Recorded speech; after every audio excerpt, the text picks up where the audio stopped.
Even अभी हम newborn baby की बात कर रहे हैं कि अब स्टार्ट हुआ है। अगर मैं स्कूल्स की बात करूं, my daughter is 5 year old. हाँ। स्कूल की बात करते हैं, every year they have the eye checkup test. Yes तो यस। स्कूल्स के अंदर पूरे जाते हैं doctors and they use to check the eyes, but I never heard about ears हाँ कि कभी कानों करेक्ट। का भी चेकअप हो रहा है। बिल्कुल। इतना बड़ा डिफरेंस क्यों है? ड्यू टू पेरेंट्स, स्कूल या गवर्नमेंट? ऐसी किसी भी एक को पॉइंट करना सही नहीं रहेगा। हम्म। आई बिलीव सारे स्टेक होल्डर्स उतने ही इंपॉर्टेंट हैं इसमें। तो awareness has been one of the major lack जिसकी वजह से लोग एक्शन नहीं लेते हैं। अगर उनको पता हो कि अगर किसी बच्चे का हियरिंग लॉस अर्ली स्टेज में डिटेक्ट हो जाए तो उससे उस प्रॉब्लम को बढ़ने नहीं दिया। ये बिल्कुल चश्मे की तरह होता है। ओके। अगर आपको थोड़ा सा आई साइट में लॉस हो गया, आप राइट। चश्मा नहीं लगाते हो, यू विल सी वो कि बढ़ कितनी जाता है। जल्दी वो जल्दी, डिटोरिएट होता है। बिल्कुल। राइट। वेयर एज आपने अगर चश्मा लगा लिया तो फिर हमारी लाइफ बिल्कुल नॉर्मल है, फिर हमें कोई फर्क नहीं पड़ रहा है। इट इज बिल्कुल normal life. So same with hearing. अगर हियरिंग लॉस है, अगर हमने उसका जो भी ट्रीटमेंट है, हियरिंग एड है, वो समय से ले लिया तो बिल्कुल नॉर्मल लाइफ जी सकते हैं किसी को। इनफैक्ट सबसे बड़ा मिथ ये है कि हियरिंग एड बहुत बड़े शेप में आती है, दिखेगी, अच्छी नहीं लगेगी। Right. Where as right. These days the devices are completely invisible, artificial intelligence, machine learning के साथ में, तो आपको पता भी नहीं लगता है and they sound as natural as we hear. Okay.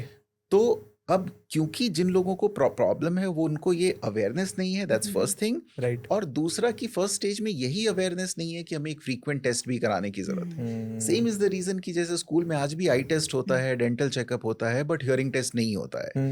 And it needs to be screened at every level. The parents, the teachers, the government, all the authorities needs to come in and make a क्योंकि environment जहाँ आई सबका think मुझे लगता है diseases तो diseases ही है, चाहे वो छोटी है चाहे वो बड़ी है ना। और छोटी हम इसलिए कह रहे हैं ना क्योंकि मुझे और क्योंकि आपको ये प्रॉब्लम नहीं है। प्रॉब्लम नहीं है। राइट। जिसको प्रॉब्लम है, आई विल उनके लिए तो टेल यू, सबसे उनके बड़ी लिए हियरिंग में एक प्रॉब्लम होती है जिसमें क्या होता है कि आपकी कान में लगातार आवाज आते रहती है, उसको कहते हैं tinnitus. Okay. Okay.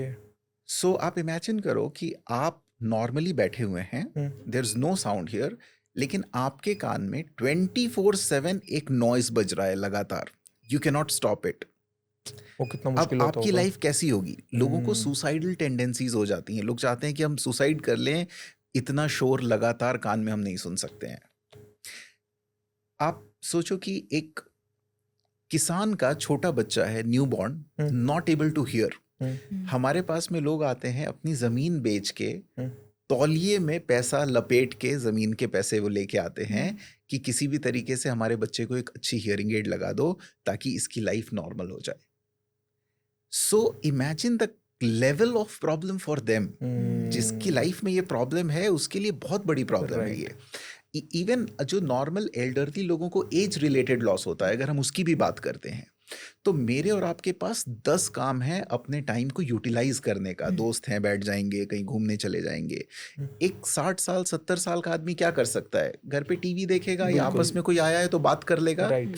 Now he gets completely disconnected with his life अगर उनको हियरिंग प्रॉब्लम है तो। वो घर पे बैठे हैं, टीवी नहीं सुन पा रहे हैं। अगर वो ऊंचा कर रहे हैं तो घर में बच्चे चिल्ला रहे हैं कि यार आप इतना ऊंचा क्यों कर रहे हो, पापा मुझे दिक्कत हो रही है। So his life completely gets cut off because of the hearing problem. Eyesight से आपको सिर्फ थोड़ा धुंधला दिखेगा, but you are still connected to people. But hearing loss होते आप लोगों से, लाइफ से डिस्कनेक्ट हो जाते हो, and it's a very big problem and at a very large scale, at a scale you can not imagine. मतलब 1 out of 5 people right now has hearing loss, and it is projected that by 2050 1 out of 4 in the world will have hearing loss. Okay. इतना बड़ा It's a मतलब problem huge बनने वाला है number. ये। It's a huge number. एक और भी चीज़ जो आपने बताई ना, जनरली हम लोगों ने सुना था कि ये बड़े लोगों की ही बीमारी है, बेसिकली एज Age लोगों की wise. बीमारी है। हाँ। बट अब आपने बताया कि बोर्न बहुत बेबीज के नहीं, अंदर भी अभी आप just see your, look at your environment. आप बाहर जाते हो, इतना नॉइज है, हॉकिंग है, जो पोल्यूशन इतना बढ़ चुका है हर तरीके का, आपके वाटर का पोल्यूशन हो या नॉइज का पोल्यूशन हो, तो इन सब चीज़ों से हमारा जो हियरिंग या जितने भी सेंसरी पार्ट्स हैं बॉडी के, उस पर फर्क पड़ रहा है। जो हियरिंग लॉस पहले के समय में 45-50 साल के बाद ही लॉस होना शुरू होता था, आज वो एज अर्ली एज 25-30 ईयर्स से लॉस, हियरिंग का जो डिग्रेडेशन है इन एनवायरमेंटल प्रॉब्लम्स की वजह से शुरू हो जाता है। ओके। पहले अगर 50 साल के बाद भी लॉस शुरू होता था तो ज़्यादा मतलब 40-50% लॉस होते होते 60-65 साल की उम्र हो जाती थी। तो लोगों को ये परेशानी बुढ़ापे में आती थी, कई बार वो बिल्कुल। इग्नोर भी करते थे। बट इमेजिन अगर किसी 40 साल के आदमी को आज सुनने की प्रॉब्लम हो रही है, तो he is an active person. लोगों की जो नॉर्मल वर्क लाइफ है वो भी बढ़ गई है। अब 60 की जगह लोग 70-75 साल तक काम करते काम हैं, कर रहे एक्टिव हैं। रहते हैं। राइट। सो हाफ और maximum of his work life is still there to live. तो ये प्रॉब्लम अब बहुत अर्ली एज में होने लगी है, लोगों को डिटोरिएशन बढ़ने लगा है and the quantum is very high.